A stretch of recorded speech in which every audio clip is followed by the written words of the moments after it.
Welcome to Kamabitai, a hidden gem nestled in the serene mountains of Yamanashi Prefecture. As we soar above this picturesque village, you'll notice the remnants of a once thriving community, now facing the challenges of depopulation.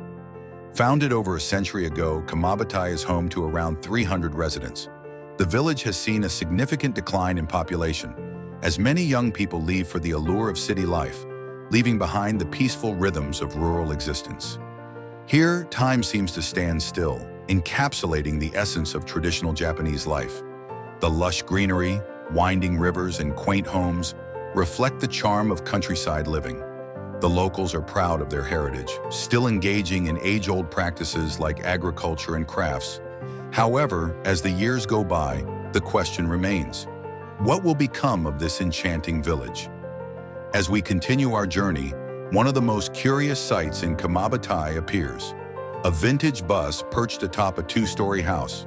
This whimsical landmark raises many questions. How did it get there? And why does the owner choose to keep it? Some say it serves as a nostalgic reminder of the past, a symbol of the village's history and the journeys taken by its residents.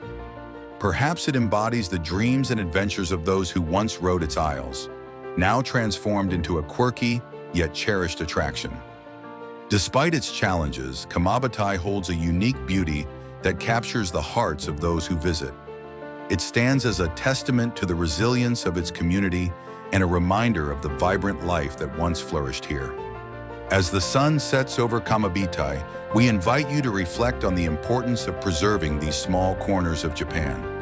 In a world that is ever-changing, let us not forget the villages like Kamabitai that may soon fade from our memories. Thank you for joining us on this journey through Kamabitai, a village that holds stories waiting to be told.